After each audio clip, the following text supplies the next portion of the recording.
What's going on, everybody? Today we're going to be going over a video called How Resellers Ruined Hobbies. I think we can all relate one way or another. Maybe you were a Pokemon fan growing up. Maybe trying to think you liked comic books or just something along those lines that's a hobby. And then these companies tend to just create their own speculation, create their own like FOMO, like if you miss out, like people go crazy. So I think we've been kind of doing this resell game for long enough. There's probably a generation of people now, mainly kids, like probably the Gen Alpha, who have no idea what it's like going to a store and actually seeing like Pokemon cards in there. Like I remember as a kid, I'm able to walk around and explore. I used to say, "Hey mom, can I have like 20 bucks so I can buy a tin, or can we buy one of these packs?" Like stuff like that. That's all gone. Like I remember like not thinking that like if I didn't pick up that very second, like so say if I went back the following week, it would still be there. That's gone. People just stopped caring. People just at the time they didn't really care, but then it became something that it's like, okay, no one plays the actual Pokemon game anymore. It's only just for the collectors. That's really what the hobbies become. Like Pokemon, I wouldn't even consider as a card game anymore. I would just say, oh, it's just we all know the show, and we all play the video game from time to time, especially if you have a Switch. But there's a whole generation of people who have no idea like what the fuck happens anymore. So I think it's interesting. Picture this. You're a parent and your kid has been begging to open some Pokemon packs forever. So, for Christmas, you run to Target to finally buy a booster box so they can do the epic pack openings they keep seeing on TikTok. But then you get there and the shelves are empty. And on your way out, you see a balding weirdo with a giant cart full of booster boxes checking out. You have just been scalped. This is a problem that many have talked about, especially in regards to Pokemon, but scalpers and resellers have got increasingly worse as internet markets have grown and as more and more industries have been targeted. So to understand just how prevalent scalping has become in the modern age and how many industries have been affected, we have to understand how scalping became so huge in the first place. And I think I've figured out a pretty big reason for it that a lot of people have not addressed. A scalper is defined by Merriam-Webster as a slaughterhouse worker who skins animals' heads. Oh, wait, sorry, that's the wrong one. Any of various machines or devices used in scalping grain. Oh, no, still not. I'm not gonna lie, that was pretty funny. It's just like a scalper is someone who skins people's heads. It's like, well, yeah, that is, I guess, the technical term for it.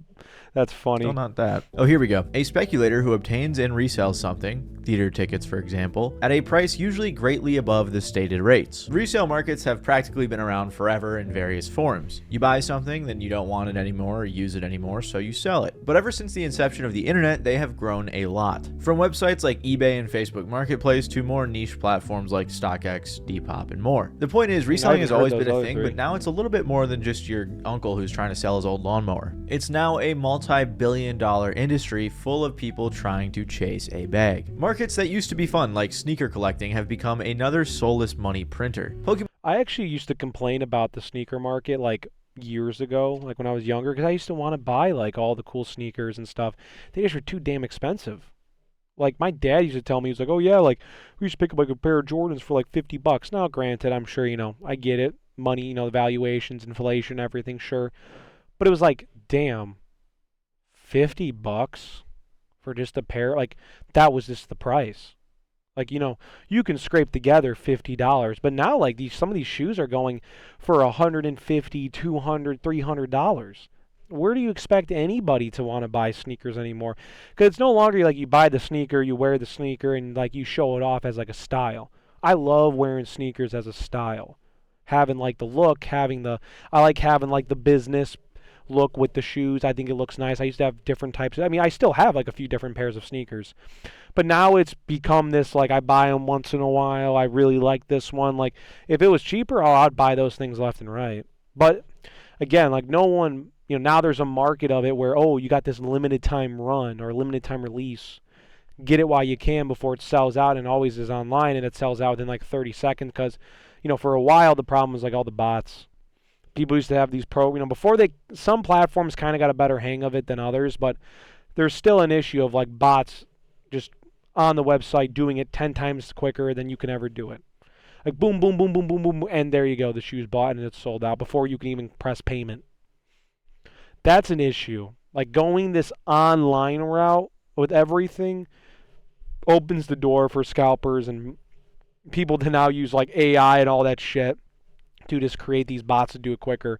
It's an issue, and my opinion, I think it's killed the sneaker industry. I don't know anybody, like I know maybe like two guys who are still relatively big sneakerheads, but both of those guys don't do it nearly as much as they used to. Like there's just no market now.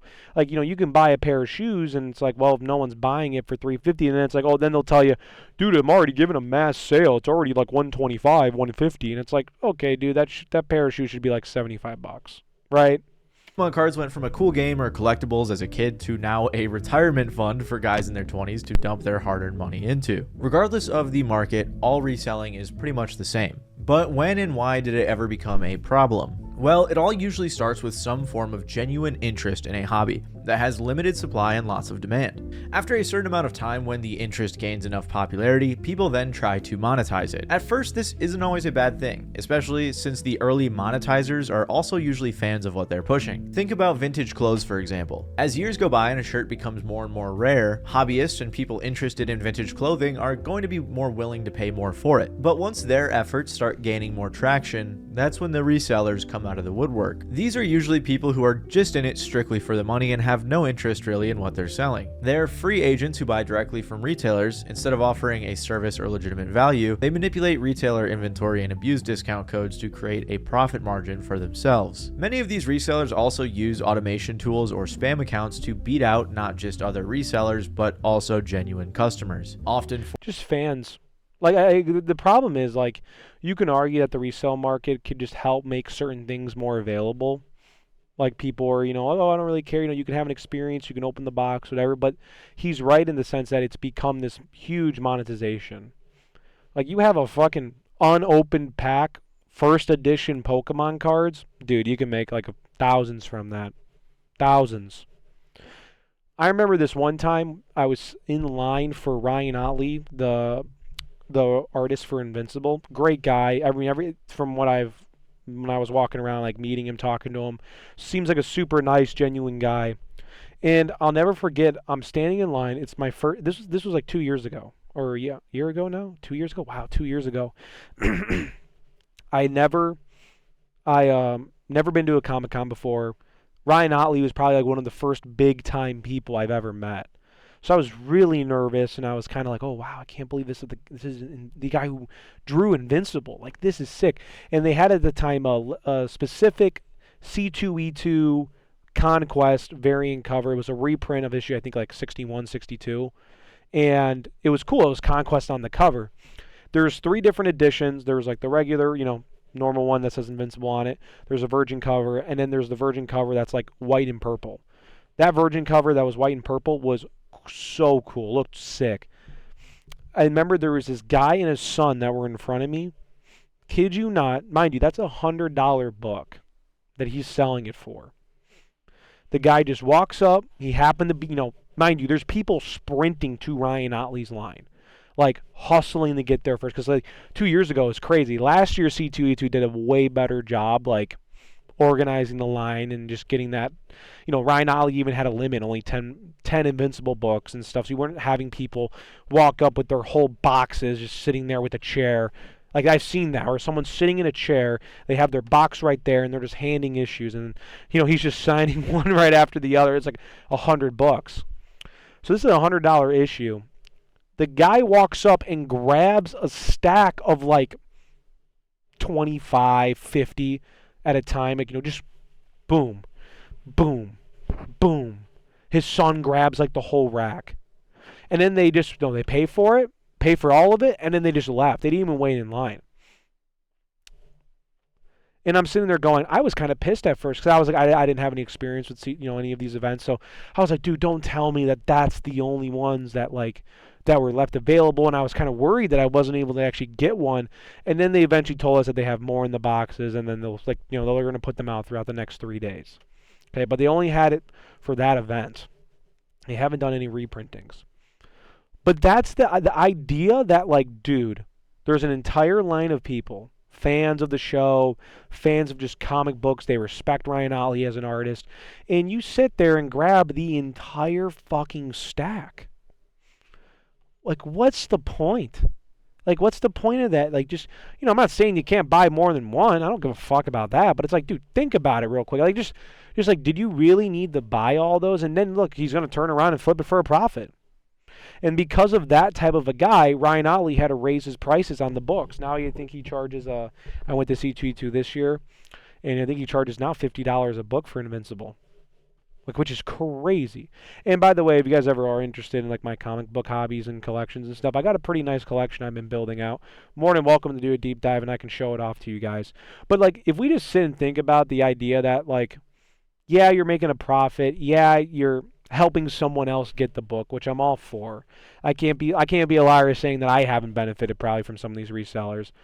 Like, I got a Robert Kirkman signed book. That was an issue 1. I don't know. I think it was a Battle Beast. Yeah, I think it was a Battle Beast issue 1 print. Maybe it was that or Invincible, but I think it's in Battle Beast, and it had Robert Kirkman's signature on it. And I was like, fuck, I need to get that. Got that one and another like Skin Breaker preview, which was Robert Kirkman and David Finch. I got both of those, paid like $120. Turned around, got Ryan Ollie to sign it. Now I got Robert Kirkman, Ryan Ollie's signature, both on a book. That book holds a little sentiment. That book holds very close to me. I love that book, and I think it's in the back somewhere, maybe if I want to pull it out. But I sit there and go, yeah, I've benefited from the resellers. I can't say all of it's bad. But it gets bad when it's like, okay, now the price becomes artificially inflated just because. He sets the book at that price, few people buy it, there you go, there's the price, right? Just the whole idea of it's broken, and it ruins it for the fans and the casuals who want to get involved in something. On Pokemon specifically, 2 years ago, or 3 years ago, 4 years ago now, I was like, oh, wow, everyone's getting back into Pokemon. I go, you know what? Maybe there's like, I was at college, so I was assuming there was like maybe like a group that got together. I ended up meeting a bunch of people that did the Pokemon Go app, so I still had that like, meeting people who also liked Pokemon. But I was like, oh, let me get back into the card game, because I just wanted to play it for the game. Yeah, I collect some cards from time to time, but I mainly just wanted to play just so I can play Pokemon again. I was like, oh, I remember playing this game as a kid. I had so much fun doing it. Dude, let me tell you that every time I would go shopping, getting groceries and stuff like that, I'll go, oh, look, a Pokemon kiosk. I go, that's crazy. I haven't seen one of those before. Sold out. The card section in the back sold out. Every single time. I'm not going to lie. I think, honestly, in the last 4 or 5 years, I don't think I've gone into a store when Pokemon has actually been there. Like, I'll see a kiosk, and I go, oh, wow, a kiosk. 'Cause I don't really see those too often. And I go to the kiosk, and I start typing in things and try to buy it, and it's like, oh, sold out, sold out, sold out, sold out, sold out. Like, the whole fucking thing is sold out. And I just kind of feel bad because I go, man, like I remember being a kid and I was able to at least like have an option, depending if my mom let me buy it. But it's like I had an option, like I had a choice to turn around and do it. But that wasn't even given. That's been taken away from kids. And I kind of feel bad because I'm like kind of thinking from Pokemon's perspective, like not feeling bad for Pokemon. I'm feeling bad for just the IP. It's like you're not getting anybody new into the card game anymore. Like no young kid, unless a parent has to go out of their way and go to war to get these fucking cards, you're getting no casual kids anymore walking into the store, looking up online, going, oh, I just want to buy a box or two and just pack open a little bit. Because who doesn't like to pack open? I swear it's not a gambling issue. But like I don't know, I just get annoyed with the whole thing. I think they fucked up the entire system. Forcing the genuine customer to later buy from the reseller at a much higher price, since they never had a chance of competing on the retail market. You could kind of argue that a reseller is similar to a parasite, with everyone else involved in the supply chain being hurt or put at a disadvantage while the reseller reaps the rewards. But why does it feel like reselling is bigger now more than ever before?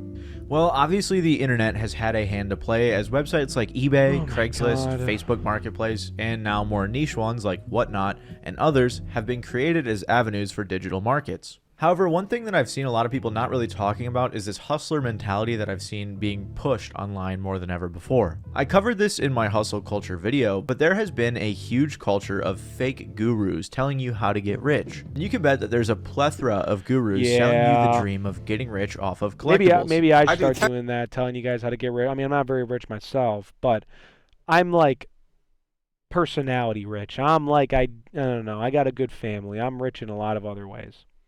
But yeah, no, the hustle. I hate these videos of like, this is how you make $10,000 a month while sitting around clipping videos, like shit like that. And it's like, look, more power to you guys. I'm happy you guys are finding careers that are not traditional in some ways. I mean, like, more than respect to it. But it's like, yeah, I guess I'm older, so I see it in a different lens. But what if you're a younger person that's totally impressionable? $10,000 a week selling Pokemon cards, and I'm gonna show you guys how I do it. How you gonna start reselling in 2026 the right way, so you can run up some easy money? Explain it on the 1 minute. First, you're gonna need at least $50, but the more money you have, the more money you can make, because that means you will be able to buy more stuff to resell. I'll show y'all how to resell in 2026 the right way. Let's get into it.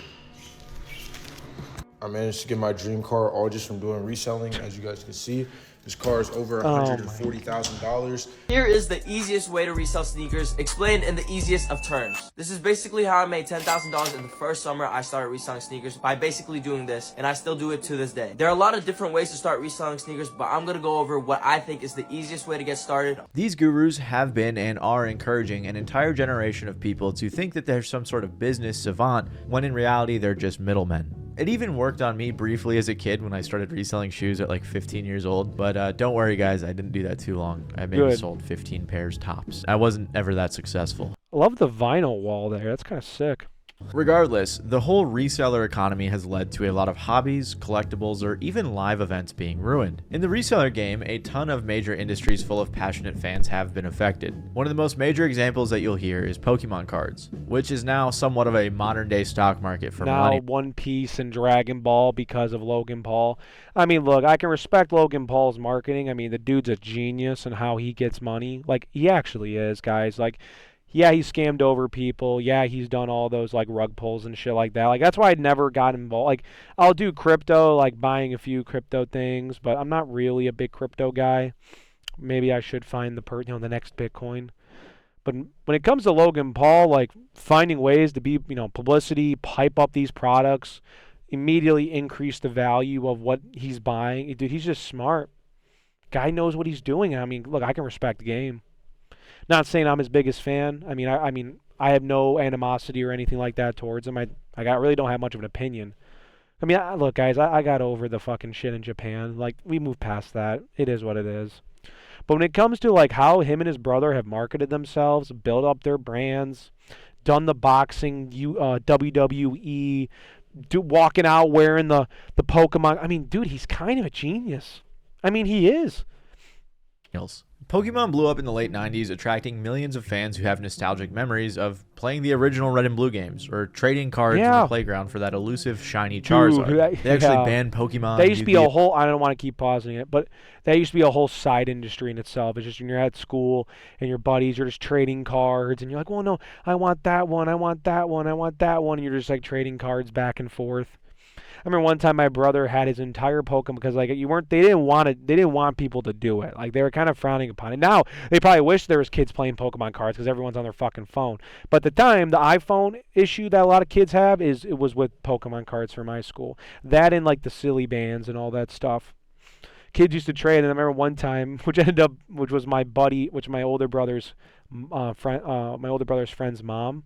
She worked there at the school, and she's like, Michael, I told you more than once, I'm gonna have to take it. And she grabs his whole Pokemon deck. He had one of those big Pokemon cards. I have no idea where it's at or what it's worth or what it is, but he had one of those big ones, and I remember he didn't get it back till the end of the year. Nowadays, like if they did that, dude, the parents might call back and like give us back thousands of dollars. Like that's what you're taking. And all that Bakugan. banned it all at my school because apparently it was starting too many fights. Since then, the brand has continued to explode through a ton of different avenues, like the Pokemon Go takeover in 2016. This is all great, except for where the cards are concerned. Because while mostly everything else has grown in a positive direction, the cards have taken an unexpected and unfortunate turn, and now are nearly impossible to get your hands on, especially with the new cards. All thanks to resellers and scalpers. Selling off your old Pokemon cards to collectors has always been part of the Pokemon hobby, just like with sports cards and other games as well. Even back in the day before scalpers, some cards would and could sell for thousands of dollars, but those were the rarest of the rare. Now with the resellers taking over, even new cards are valued at hundreds of dollars even before they've been released. If you don't know how Pokemon card packs work, basically you open a pack and hope you get lucky and get something super rare. Since the packs retail for a few bucks and could potentially pay out thousands or hundreds of thousands, there's a lot of financial gain to be had, which makes this the perfect environment for resellers. Because of the giant market formed around the cards, adults are grabbing them. Like, this shit's fucked up. Like, I'm sorry. I don't care if you're a reseller or not. Shame on you for doing this. This is excessive. I've seen a lot of these videos of, like, these people going absolutely bonkers on these, like, you know, kiosks and stuff like that. Like, a Meijer, Costco, Walmart. Like, people just beefing in the fucking stores. I'm not gonna lie, if I saw someone do this, I'm walking up grabbing 2 boxes and he's like, you want it? I would fight this motherfucker for those two. I'm not trying to say I would roach out like that, but I probably would. I don't know, like if I see this and I'm walking into the store going, I wouldn't even care if I was actually, you know, I could have gone there for groceries. No, if I see that, I'm definitely just gonna take 2 boxes from that dude's fucking cart and fuck him. I think that's what people need to start doing, because the problem is if the store, I mean, I think the store's gotten a little better, but if the stores ain't going to do it, you should just go in there, take the fucking boxes, and if they're going to fight you for it, just outrun them. All up, leaving the kids who want to collect or even just play the game high and dry. There are systems set in place both online and in real life to limit people. You filled up a whole cart. How could you do that with a kid? You can't just be like, oh, here you go, man. Here's a box. No. No. You have to be some like 35, 40-year-old fuck who's just trying to make a little extra few thousand a month. Go do something else. Get a fucking hobby, dude. To buying a certain amount of boxes or cards. Nah, but as I'm sure many of you know, there are loopholes, there are bots, and there are a lot of ways around these systems. And the situation is just toxic, if not worse, at local stores, with scalpers hiding packs under displays or even fighting over who gets to buy them. To make things worse, most of these scalpers aren't even opening the packs because chances are they're not going to get something good, and there's more value in just leaving them all unopened. At my local comic book shop now, they, which I get why they do it, some can't be mad. Like, personally, would I be annoyed? Yeah, I probably would, because I like taking the plastic off the box. That's something I like to do. But that's what they do now. They just cut the plastic, take it off. So it kind of lowers the value, so they can't really, like, they can still resell it, but a lot of people would be sketched out if it's not wrapped. So it does ruin the value a little bit. In many cases, they resell the unopened packs or booster boxes at crazy rates, maintaining the value through the potential of the unopened pack containing a rare card. When in reality, usually it's just duds, so it's a pretty big gamble. My staff have had customers threatening to come back and rip their heads off, says Ben Thayer, owner of Bath TCG, an independent shop specializing in trading card games. It's become quite unpleasant at times. 100%. I've heard of other stores where people have been attacked or there have been robberies. We've even seen people who buy our products and list them immediately on Facebook while still in our carrier bags, or sell it right outside the shop. We're even anxious. You don't even wait to leave the store. You do it there. To put stuff on the shelf for the public because we just don't want to entice that sort of behavior. We used to sell whole boxes of booster packs, but now we've had to stop doing that and even place limits on the individual packs. And experiences like this are happening all over the world where Pokemon cards are being sold. What makes the situation even worse is the content promoting get-rich-quick schemes surrounding the cards, like I mentioned earlier. So not only are the resellers making money with the physical cards, but they're also making money from the content they put out around it. On top of that, YouTube and TikTok videos featuring exaggerated pack openings always go viral. So what used to be about collecting is now mostly about the value. And all the impressionable kids that are watching these are sold the dream of making millions on cards, when in reality, like gambling at casinos, most people are going to lose. People are opening these amazing cards on stream, but you don't know how many thousands of packs they've probably gone through or how much money they've spent, adds Thayer. So then they feed you all the good stuff, that dopamine hit, and you think, oh, I can do that. and then you spend a silly amount of money hoping to get one hit. Nowadays, the highly volatile market has led people to using apps which track their portfolio's live value, as well as turning to unethical practices, which would include selling fake cards or even opening and resealing packs after swapping out any rare cards. All of this has resulted... That should be a punishable offense. I don't even care.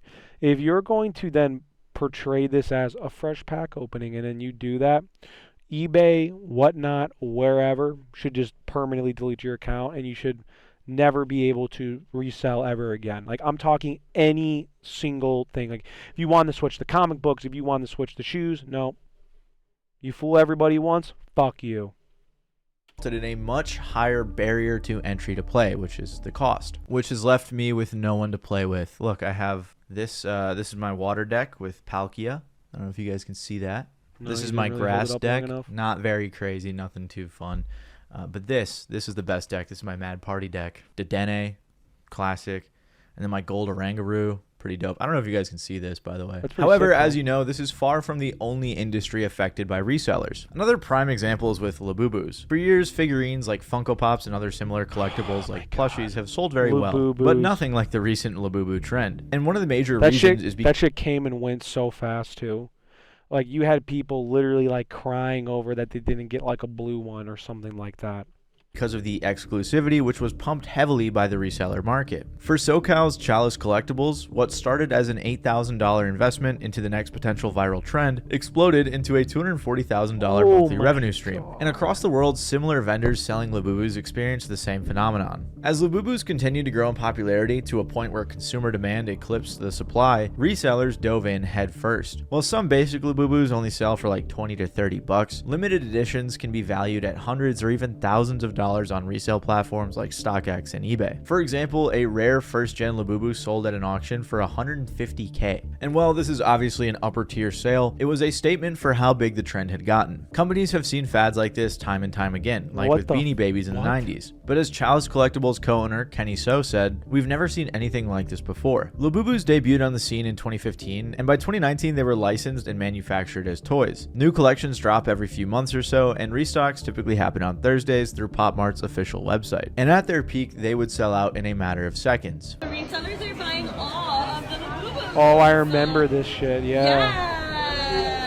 Yes. Resellers. Yes, amazing. Really good. The problem is people are buying it.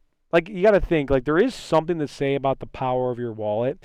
I know it sucks because you don't want to miss out. And I can't necessarily like get mad at people for not wanting to miss out. But that's how you really send a message to these like resellers is don't buy it. Let it sit there.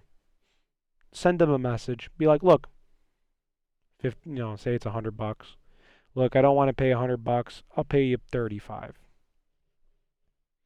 Oh no, we can't. I can make more money. Okay. Let you know I'm always interested. You leave. And then eventually they'll meet you and go, oh, you know what? Can you do 50? I want to do 35. Oh, how about 40? All right, I'll do 40. Right? Like, you can do that and haggle with these people, and you can get a low price. I at least know for comic book reselling or comic book selling in general, there is like a group of sellers that just want to give their stuff to other collectors. They don't want to give it to resellers. And if they know that you're an actual fan, not a reseller, they may actually drop the price down just for you in general. Just saying.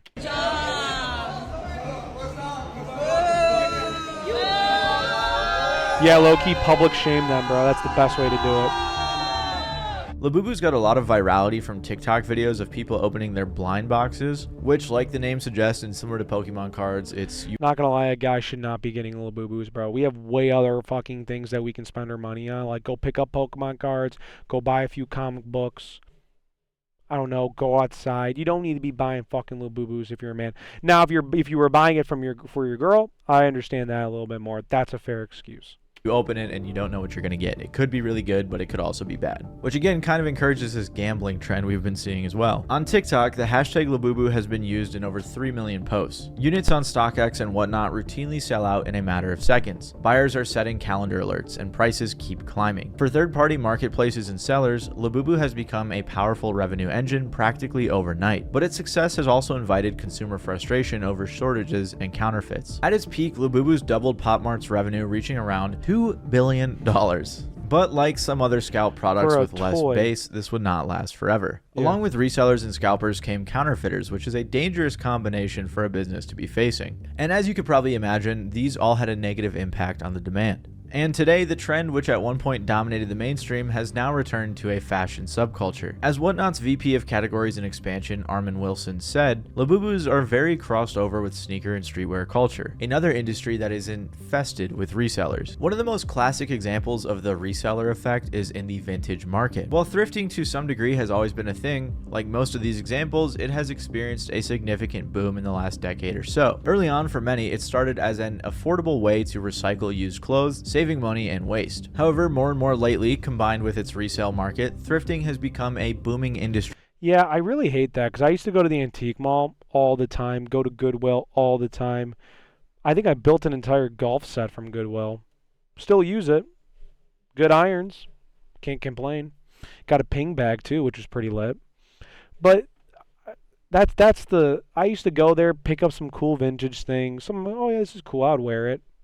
Never in the sense of reselling, and now it's just, things become trendy, and once they become trendy, and obviously what he's bringing up a great point with social media, that it's easier for said thing to become trendy, and then more people see it, they get on it, and then that's when the market goes crazy. So that's why there's actually an incentive for these resellers to maybe post, show people, like show it off, open a few boxes, because then it can drive that like FOMO, like, oh, and what if you get a shiny Charizard card from this pack? Oh my God, that's insane. It's worth $5,000-$6,000. Oh my God.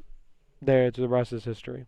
Worth about $55 billion alone in the United States in 2025. You know, I think a lot of people, especially in this country, like were kind of raised thinking like new and young equals better and old and used equals bad. That's not true at all, and we should be reusing these resources.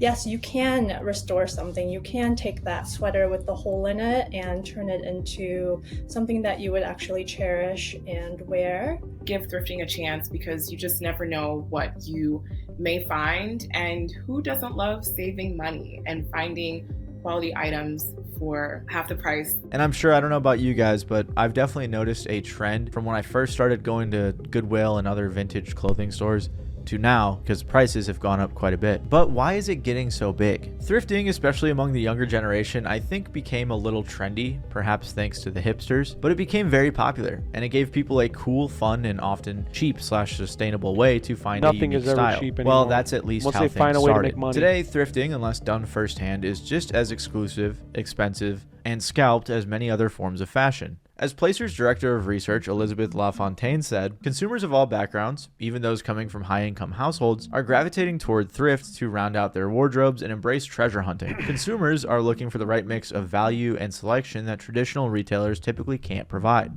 However, like I said, in many cases, value is no longer as attainable as it used to be, with old band t-shirts and those like it selling off the wall for $100 or more. And that same shirt you probably could have found in a bin at Goodwill for just $5 years back. During and after COVID, thrift store foot traffic grew steadily while traditional clothing store numbers fluctuated sharply, rising one quarter and dropping the next. Many consumers of luxury goods turned towards the secondhand market due to prices inflating between 20 and 30% during the pandemic. For example, a May survey among some 400 American luxury consumers with an average income of $250,000 and above found that 46% were hesitant to make a new purchase because they just couldn't justify the expense. And with price reductions ranging anywhere from 30 to 70% on secondhand platforms, how could they not make the change? With the entire market concerned, thrifting and fashion as a whole was primed for another wave of resellers. Apparel continues to be one of the most targeted industries by resellers and scalpers. And until a major overhaul in the consumer process, these problems will continue. On top of all the financial stress being put on the thrift market, a Yale study found that due to resellers, a major goal of thrifting is being shut out, which is the reduction of waste, as the unique scenario is leading to an even bigger carbon footprint from the clothing industry. So at this point, it's just a lose-lose. Not only has scalping affected thrifting and vintage clothes, but it's also affected sneakers and streetwear, as I've covered in my videos before. But there are even more slightly niche markets being affected by resellers, like retro video games, for example. A slightly more shocking example has been happening with retro video games. And since it's more niche than some of the other industries, some of my Pokemon games that I had as a kid are now worth like 200 plus bucks. Like, what? Like anything with DS, like any of the Nintendo stuff from back in the day, good luck. Good luck trying to just be a dad, mom, whoever, trying to buy your kid a little old console, give them a little, hey, this is what I used to do when I was a kid. No, you can't do that anymore. You can, get there's different ways out there that I don't want to say. So you guys know what to do there. resellers and scalpers make up a sizable chunk of the used and collectible game market. Because of this, they have the ability to heavily manipulate the market and inflate the prices of products. Items like amiibos, new consoles on launch day, and oddities like the Nintendo Classic Edition were prime targets for scalpers, 100%. who would buy out the entire stock of a store when given the chance. And while a free market isn't always a bad thing, all the prices of everything we've seen in this video is going up at least 3 to 4 times that of the retail value. This isn't a relatively new problem facing retro games, but one that's gotten increasingly worse as of late. While video games are a niche collectible item compared to the trading card market, headlines were created nonetheless when an unopened, still sealed in box 1985 Super Mario Bros. Video game for the original Nintendo console sold for a record $2 million. Games that sell for the most. Just looking around, seeing if I got anything laying around that I can just, quick flip for 2 mil. I don't think I do. That's insane. Like, just imagine, like, you're just a kid, 1985. Oh, Super Mario. Interesting game. Let me go just pick this up. Boom, $2 million. It's crazy. Tend to be rare, popular, still sealed in their original packaging, and authenticated and graded by a third-party company such as WATA or VGA, akin to how trading cards have long been bought and sold, often via online auction houses that specialize in such commodities. At the peak of the retro video game reselling around 2020, the top of the market has been dominated by rare copies of iconic games that have quickly gone up in price over just a few years. A 1987 Legend of Zelda game for the NES was sold by Heritage Auctions for $870,000 in July. That was the known record. Private sales are often unreported until Heritage sold a 1996 Super Mario 64 for $1.56 million. Obviously, most of the games don't sell for nearly as much, but the same effect trickled down on a smaller scale. Video games, systems, and collectibles of all kinds sold for tens to hundreds of thousands of dollars, making another industry ravaged by resellers. Of course, your average scalper doesn't have the capital to get their hands on one of these million-dollar games. However, just the sheer interest caused by these sales can allow for your average Joe reseller to buy up a bunch of stock of other retro games, or like we said earlier, the Nintendo Classic, and they can purchase a lot of these lower ticket items and artificially restrict the supply. To some 100%. degree, the ethics of reselling and scalping is subjective. Some people don't have a problem with it, and others think it's what's ruining a plethora of industries, especially for the more passionate followers. It's an easy subject to be torn on, as there are varying degrees of each action. Some resell for a fair price, while others gouge diehard fans for every last penny. In general, though, I think we can all agree that when you're buying like 5 or more booster boxes and reselling them, you're kind of a jerk. However, regardless of morals, there are some undeniable consequences. For one, many of these niches have transformed to a point where it no longer is fun for even the most passionate fans. With Pokemon, it seems that without a couple $1,000s laying around, multiple bots, or even an ungodly amount of joblessness free time, you're pretty much cooked if you want a decent— Yeah, I'm not doing that. No. Nope. The idea of this shit pisses me off. And look, it's starting to creak in the comics too a little bit, and that's what's really pissing me off too. Comics have kind of lost their way. They no longer write for a fucking story. They just write oh yeah. Like, I think it was Absolute Batman 19 had like 75 variants. Like, what are we doing? Should be like maybe 4 max. Like, maybe an incentive cover. card or pack Like, for your come collection. on. Forget about playing the game. Sure, you can buy the individual cards, but kids can't have the fun experience of opening packs unless their parents shell out hundreds of dollars. When I was getting into Pokemon and I wanted to buy some booster boxes, I found out the hard way that unless I was at Target on day one, I would have to pay I've seen people when I've driven in the morning and I've had to go out to like a Walmart or something, I'll drive by and I look over and you just see fucking a whole line of people. They got their chairs, tents, whatever, grilling. I've seen that too. Just sitting out there waiting for fucking Walmart to open. And Walmart knows, Target knows, just what they do. It's part of the routine. Like, oh, Thursday's coming. All right, everyone get the shit done. We're going to need 2 people by the Pokemon section today minimum, and we got to, get the 2 biggest bodies because we know there's going to be a fight. Like, stupid shit like that. You didn't even have to think twice years ago. It's like, oh, yeah, today, do I want to get Pokemon cards? Oh, yeah, I'm going to go to the store and pick up some Pokemon cards. They were there. Hundreds of dollars for Pokemon's a box responsible on for it eBay too. or something. So they know what sucks. they're doing. With Labubus, even though the trend is basically dead, at the time it was the same case of needing some pretty significant funding to get your hands on anything deemed cool. For thrifting, it used to be a great way to save money while still getting a style unique to you. But again, resellers saw the money and ran with it, in maybe the most persistent case. And even if you're into more niche markets, it seems nothing's safe since rare video games are selling for millions and any other hobby could be next. As the supply chain evolves, this is bound to happen in some degree to every industry. We just have to be hopeful that with time, bad actors will be rooted out and passionate consumers will prevail. And also, we could probably hope for companies to have more regulations, more limits, and more systems in place to combat the bots that are making things like buying a booster pack impossible. If you like this video, you might like my video on the death of hypebeast culture, where resellers hijacked streetwear and took it to a level Super good video. Honestly, I think he does a really great job kind of breaking it down, going through some of the different hobbies, their pricing. I think he does a great job. Definitely drop this guy a subscribe for sure. I honestly think this is like, it's an issue for some people, right? Like, obviously there's other people who don't collect at all and they don't really care. It's meaningless for them. But I think the idea of just like this culture that we've driven up of like, oh, people are scared to miss out. People don't know, what's going on. They don't know, they have to look up what time they get there, how early they get there, oh God, they gotta count how many boxes. It's so sad. And I think the problem is now, like he said it best, no hobby is safe. Doesn't matter what you're doing. And the thing is, you got people that have a shitty job, don't have much going on in their life. Sometimes they just want to do a little hobby, go fishing, Pokemon cards, read a book. Who fucking knows? But it's like, if you can't even do something that's fun, the spirit of just playing the game. Pokemon could just turn around tomorrow and mass print all these fucking cards and it ends the scalping market, but they won't. Why? I don't know. I do know. They make more money. But like, why for the sense of morality? Like, that's the thing. I wish not everything with corporations was just straight up greed. It's just sometimes you can just get to a point where it's like we lost the idea of what the card game used to be. Walking into a store, picking up a pack, playing, building a deck, playing with your friends, buying another pack to get this one card that fits really well. Like, that whole idea is gone, especially with people reselling. And it's every industry, sneakers, comic books, he said it, antiques, all ruined because of this mindset. And maybe it's a generation thing, who knows. But I know at least a lot of my people I know are kind of sick of this shit. And it's honestly kind of taken them out of some hobbies because of how hard it is. My one buddy, huge stylist, dude used to look fresh every time you saw him. I mean, he was one of those guys that had a nice outfit. He just was like, he used to have always a clean pair of shoes on him. He stopped doing it.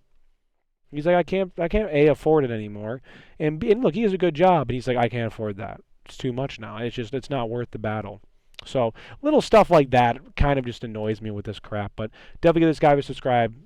Follow him, like him, whatever. If you guys like what I'm doing, you like more, you want to see some of this, like, comment, subscribe. I don't know your guys' thoughts. I don't know if you guys have also had any other experiences with this as well. Maybe it's just me. Maybe I'm the only one.